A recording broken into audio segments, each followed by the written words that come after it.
I want to recommend and share an amazing strategy that I have now discovered and used that allows me to actually read and finish more books. So I want to start with the problem that I was having.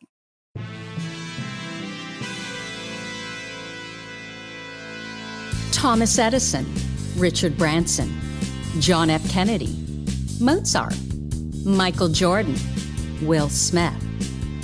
That sounds like a list of highly successful titans in a variety of vocations. Why is it that we rarely hear that they have or had ADHD? And you know what we hear even less about? Serena Williams, Emma Watson, Mel Robbins, Whoopi Goldberg, Agatha Christie, Erin Brockovich, Cher. Yeah, the successful women navigating ADHD. And that's exactly why I started this podcast, ADHD for Smartass Women. I'm your host, Tracy Otsuka. I'm a lawyer, not a doctor, a lifelong student, now a coach. I'm also the creator of Your ADHD Brain is A-OK, a system that helps people like you figure out what they should do with their life. And we're here today to talk ADHD, your strengths, your symptoms, your workarounds, and how you proudly stand out instead of trying to fit in. I credit my ADHD for some of my greatest gifts. And you know what? I spy a happier life for you too. So without further ado, a shiny new episode is starting now. Hello, I am your host, Tracy Otsuka. Thank you so much for joining me here for episode number 165 of ADHD for Smartass Women. Of course, I hope you'll subscribe to this podcast and our newsletters over at tracyotsuka.com.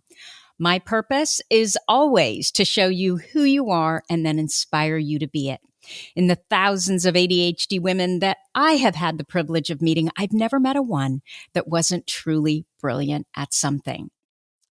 Before we start today's podcast, I would like to share a few of our wonderful listeners' Apple Podcast reviews.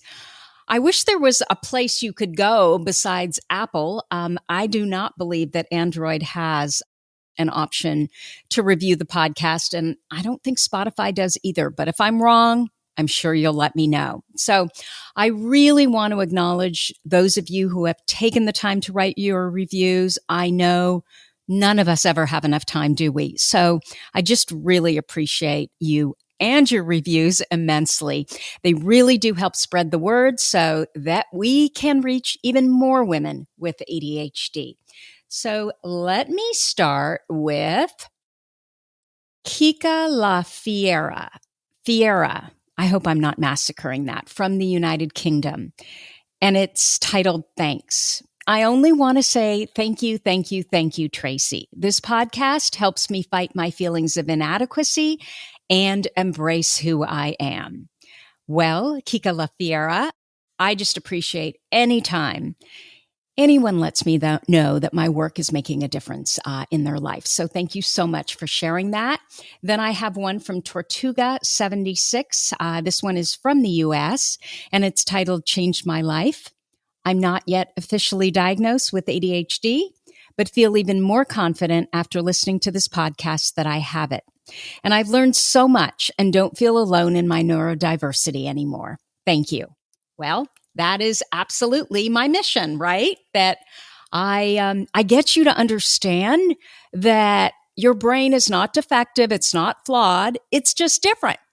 And it works off of a different manual, right? I liken our brains to Macs in a Windows-driven world. So, if you have this sense that you're doing a bunch of research, you're doing the reading, and so much of it applies to you, then I would absolutely go with your gut and move forward, because you really are the only expert on you, truly.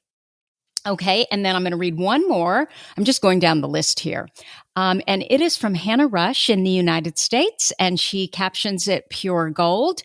This podcast is such a gift to our community of ADHD women.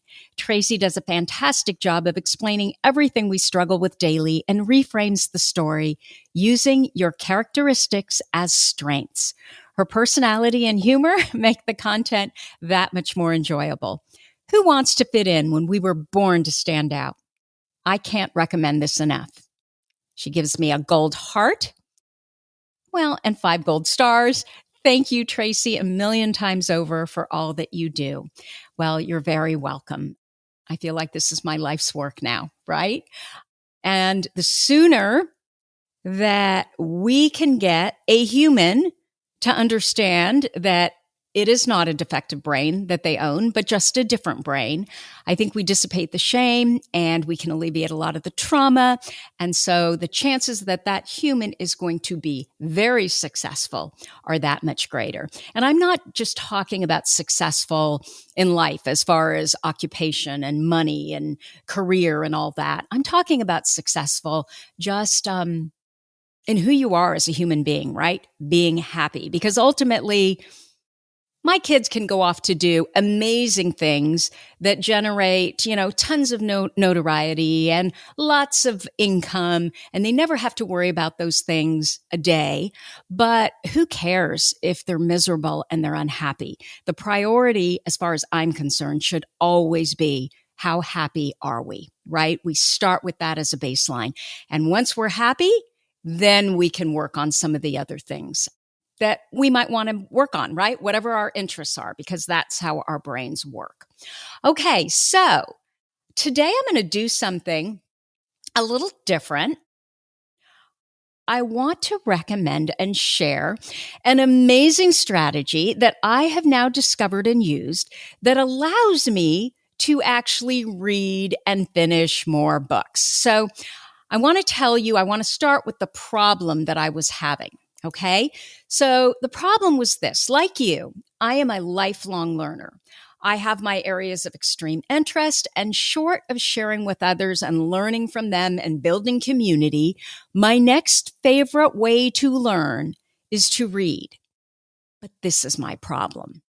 I have a 6-foot by almost 3-foot coffee table in our great room. It is this huge, extremely heavy old wooden cart that was actually built to haul automotive supplies. And I saw it in an antique store, and it was completely filthy, disgustingly filthy. And I didn't know that. I assumed since it wasn't an antique store, they would have at least hosed it down and washed it.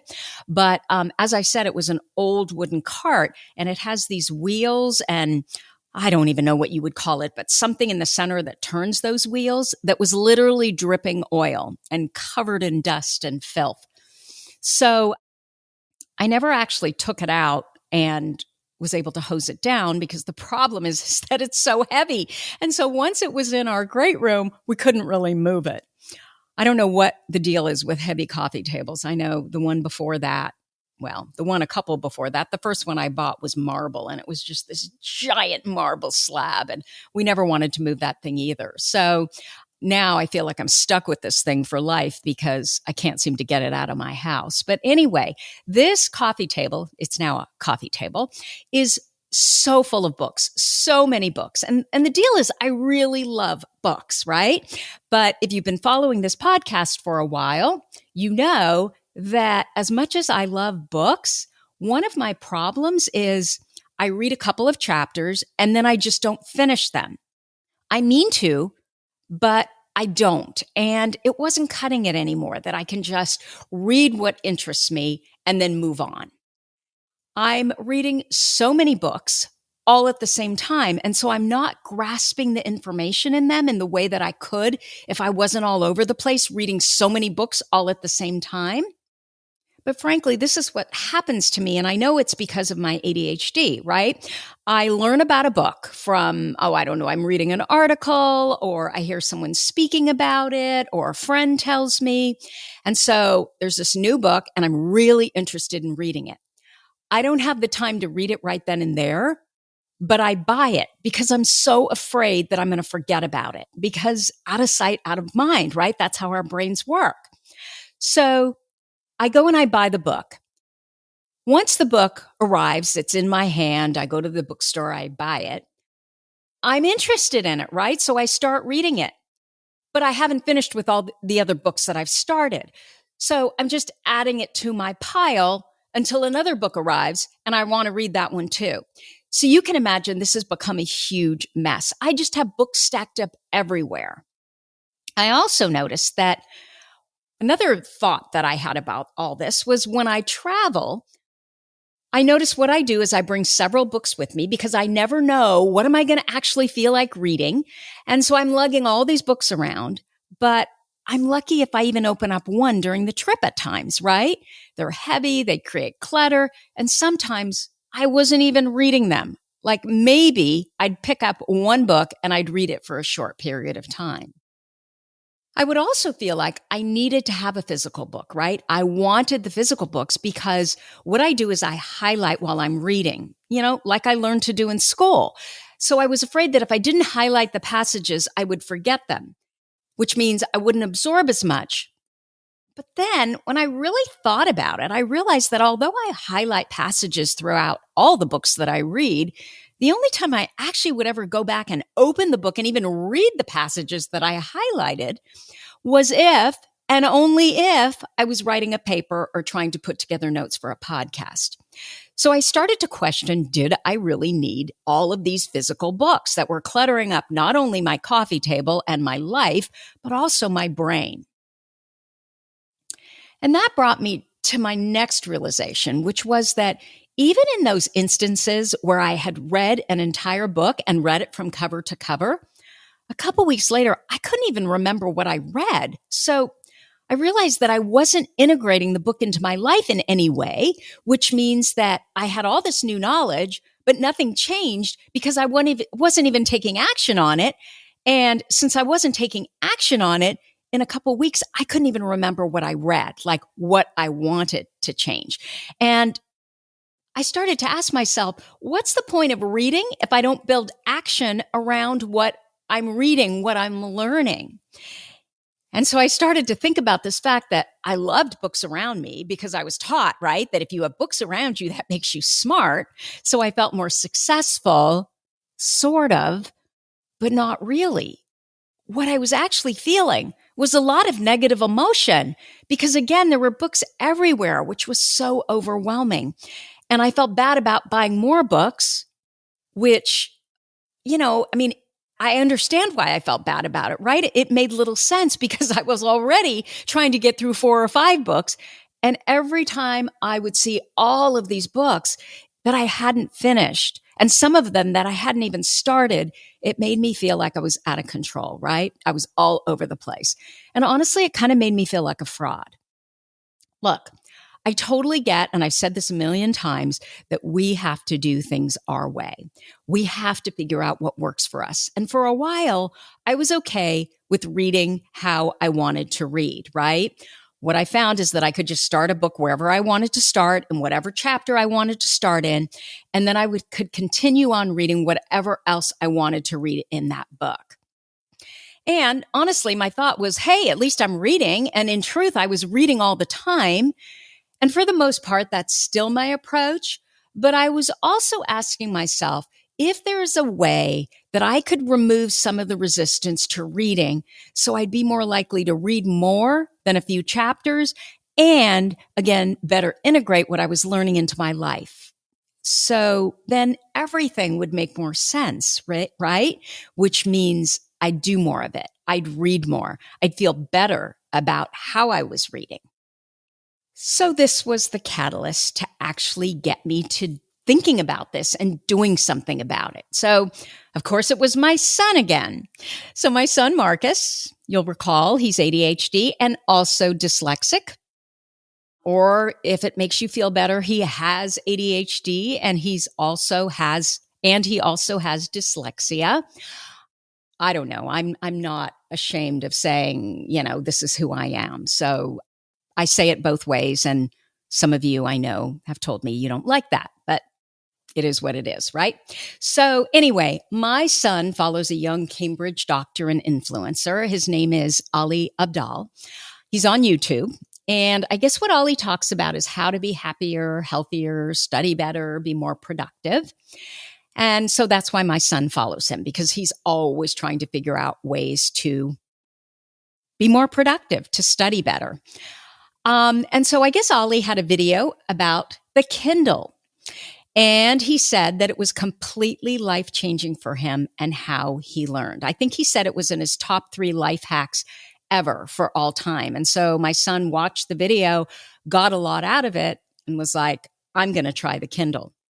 So what this particular video that he was talking about was about the difference between the standard Kindle, the Paperwhite, the signature Kindle, and then the Oasis. So it was about all 4 of the different types of Kindles you can buy, different models, and which was the best. So in true ADHD fashion, I watched the video and I thought, I'll give this Kindle thing another try. And so what I did was I ordered pretty much the top of the line, the newest one. I ordered the Kindle Signature 2021. It was the upgraded, better version of the Kindle Paperwhite. And since I guess it was really popular, it was going to take over a month for me to receive it. Also, in true ADHD fashion, I remembered that I already owned a Kindle. I had purchased one for one of my assistants back in 2020. She loved to read, but because she didn't live in the United States, it became this big nightmare to have it delivered to her. So I think I bought her Kindle. It was a really good price at the time, and they were having some sort of a special, and I purchased it for $59. And what I recall is it would have cost me something like $179 to ship it to her. So I ended up just sending her enough money so that she could buy a Kindle in her country. But what that meant was that I still had the Kindle that I bought for her here. And of course, also in ADHD fashion, by then the return window had closed. So I was now the proud owner of a Kindle that I actually did not want. I just had this sense that I need physical books, right? And so in truth, I did try it once, but I couldn't figure out why everyone thought it was so great. So I never used it again. But now, since I had ordered this new Kindle and it was going to take more than a month to get to me, and I had heard my son and Ollie raving about the Kindle, I decided to try it again. So I picked up my old Kindle and I downloaded my first book. And I finished it by the end of the weekend. And I think I downloaded it, I want to say, like a Thursday.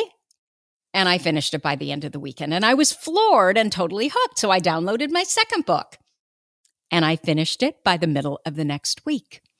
It was so small, so lightweight. I could easily hold it for hours. I could read in bed. I could read in the dark when I had to wait, which probably like you, I absolutely hate to do.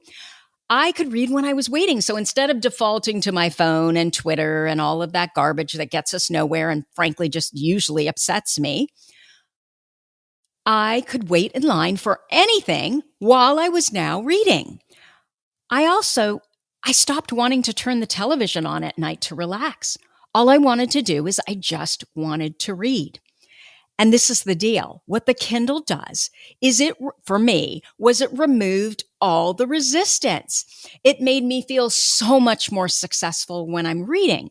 And let me tell you why that is. Because number one, the screen is small and I had set the fonts and font size and lighting to exactly what I want. So it's very comfortable for me to read. There are so many fewer words on a page. They're well spaced, right? The lines are well spaced because I set it that way. So what's happening is I'm constantly flipping to the next page. And that consistent movement, it keeps the boredom at bay. It makes me blow through the book by firing my dopamine because I'm feeling so successful with all the page flipping. There is literally just so little resistance. I whip it out at any time when I have a few minutes. And I read. It's not like before where in my mind, I was always thinking, you need to put aside an hour to read. You need to put aside an hour to read. And so by the time I had an hour where I could read, it was very late at night. And I'm thinking, oh my gosh, that's the last thing I want to do. I just want to mindlessly watch a television program or something on Netflix or this is terrible cable news, right? Because I didn't have to do anything at all. Versus what the Kindle does is it makes it so easy to read. I'm reading all the time. And because I'm reading all the time, the resistance to read is just down. What I knew is that, look, if I say to myself, you've got an hour to read, I needed to be able to find that perfect time when I felt like reading for an hour.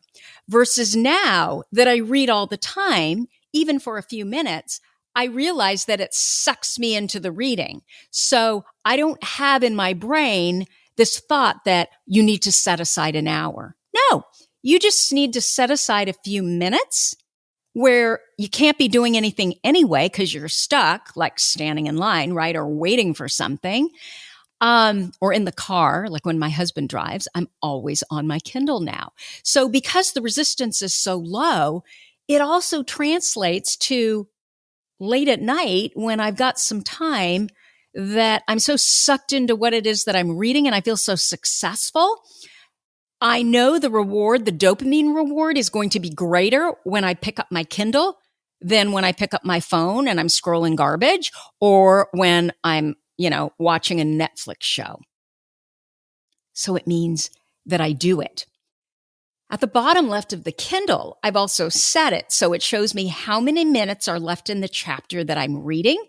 And then at the bottom right, it shows me what percentage of the book I've already read. So I have both the smaller and the bigger picture, which my brain likes, right? So if I can see that I only have 10 minutes left in the chapter, I'm going to keep going so that I finish the chapter. The best thing that I didn't know about the Kindle, I didn't know that the Kindle does this, is it allows me to highlight while I'm reading. Now, unfortunately, I can't highlight in yellow. I was hoping that the Kindle, the newer version, would do that. And that's frankly why I bought it. But you can't highlight in yellow. You can only highlight it's a darker gray color.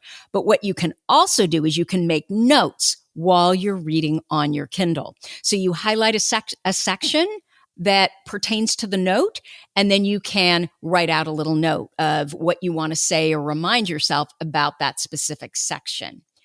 And you can set up your Kindle to send all your highlights to your email. So this means they're not just stuck in a book that you're never going to open again. Instead, your highlights and your notes are beautifully added to a one-page document that I print out, and then I can further highlight and annotate it, which makes it so much easier to use when I'm reading a book that I'm using to research something, for example, for this podcast or an article or a project that I'm working on. I just absolutely love it. But I want to share one more thing that makes this so amazing. A little goodie that I discovered to help us integrate what we're reading and learning into our everyday lives. Because again, remember, that was one of the things that was so frustrating to me about reading. I don't have a great working memory. Out of sight is out of mind.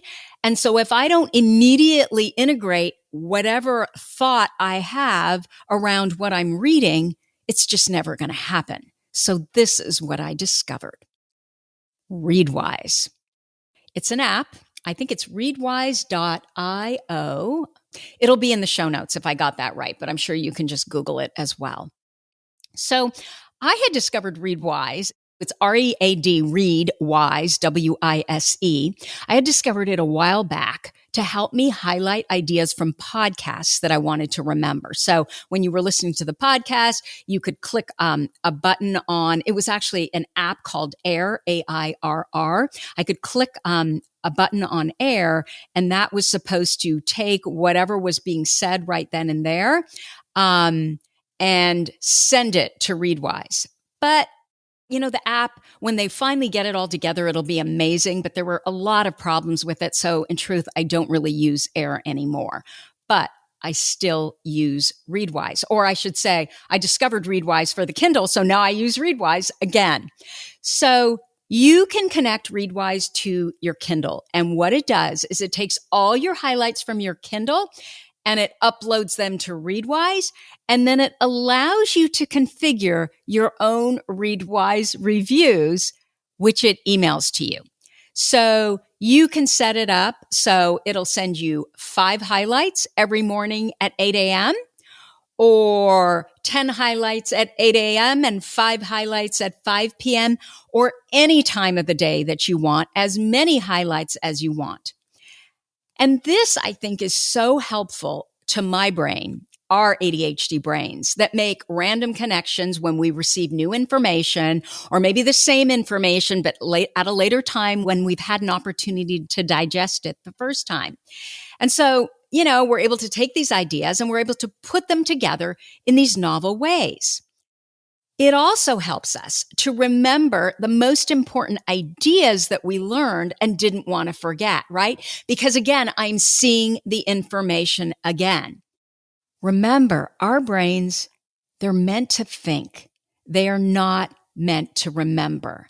And so what I love that ReadWise does is it gives me another opportunity to remember what it was that I learned, possibly integrate it in a different way with other ideas that I've now had since I read the book the first time and highlighted the passage. So it's a way for me to integrate the information that I've already learned in an ongoing way. And the thing about ReadWise is you can connect it to Instapaper, Pocket, Medium, Feedly. You can connect it to Twitter, and you can even set it up so you connect it to Twitter. And then if there's a tweet that you want to, put out on your social media, send to Instagram or Facebook, you can set it up to be able to do that. You see the post and you can instantly send it over there. And they set it up, just from a artistic standpoint, it's very clean and simple and actually quite beautifully done.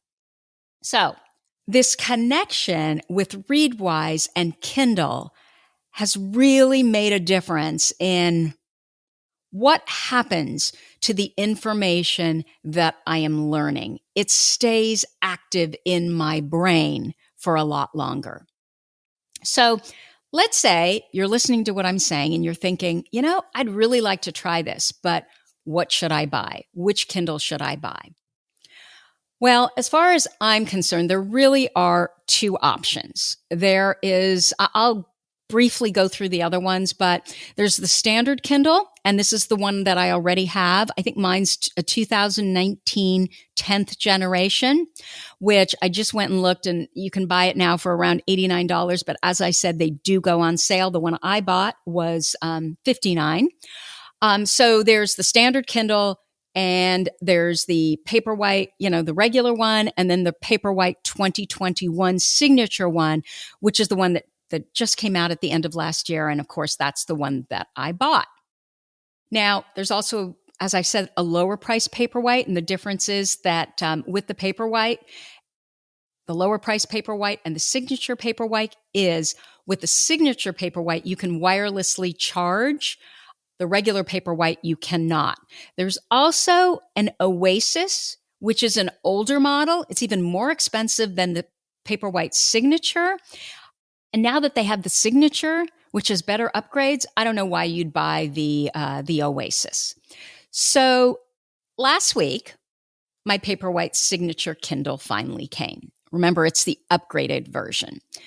And I bought it. I bought it as part of a package. So it had a wireless charger, it had a cover, and it had the signature Paperwhite. And I think it was somewhere around $229. But if you just want to buy the Paperwhite signature, it's somewhere around $189. And as I said, I told you what the regular Kindle was priced at. So the benefits to the signature are the screen is bigger. It has a USB-C port, which is what I'm now charging my iPad and my MacBook Pro on, rather than, the old micro USB. It also has a much higher resolution. I think it's 300 pixels instead of 167, which is the pixels for the standard Kindle. The battery life is much longer, although the standard Kindle still only needs to be charged every couple of weeks. The signature also has an ambient light sensor, so the brightness adjusts depending on the environment. There's a warm light option, and we know that science tells us that warm light is better. So if blue light affects you, that might be a concern. I will say that I don't notice a difference at all.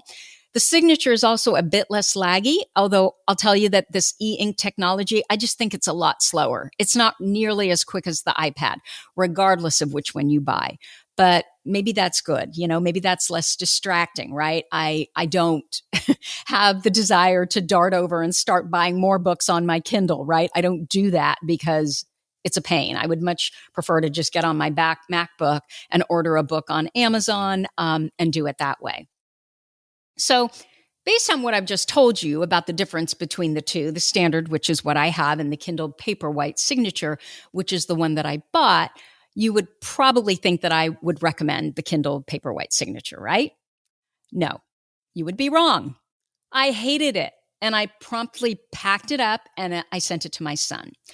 I love the older Kindle, the one that I've had for almost 2 years and haven't used, right? So why do I love the older Kindle? Well, you know that women are never the default for anything, right? Not medical research, not technology, nothing. And if you haven't read Caroline Perez's book, Invisible Women, Data Bias in a World Designed for Men, I would highly recommend that you read it. It's all about how bias and discrimination against women is baked into our systems, which means we pay more in terms of time, money, and often our lives. And what I love most about this book is that the author doesn't make an emotional argument to prove that all of this is true. Instead, what she does is she keeps hitting you with data. Bottom line, men are always the default, women never are. Everything is always tested on a man, and clearly the Kindle is no exception. Despite the fact that most women's hand size is much smaller than men's, women are still significantly underrepresented in studies, even though women have been found to have a higher prevalence of musculoskeletal symptoms and disorders because of their use of technology, namely the smartphone. And I don't know about you, but I cannot take pictures one-handed on a smartphone, but my husband can. Of course, smartphones were designed for male hands, despite the fact that Apple's research indicates that women are more likely than men to buy a smartphone. WTF. And I know this is true for the Kindle too. I hated the new Paperwhite. It was too big. It was too heavy. What I loved about my old Kindle was how lightweight it was, and it fit my hand perfectly. So much so that I could literally hold it for hours with no problem at all. The signature is 6.9 inches tall rather than the standard Kindle, which is 6.3 inches.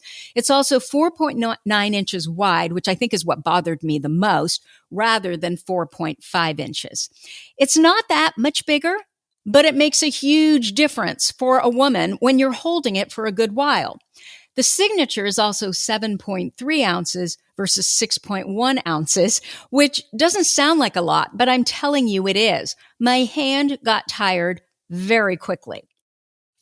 The additional height and width plus weight made it totally uncomfortable for me to read with. And I don't have particularly small hands, so I suspect that most women, unless you have a really large hand, are going to be happier with the standard Kindle. And that was such a big deal to me that I didn't even care about all of the other upgraded signature features.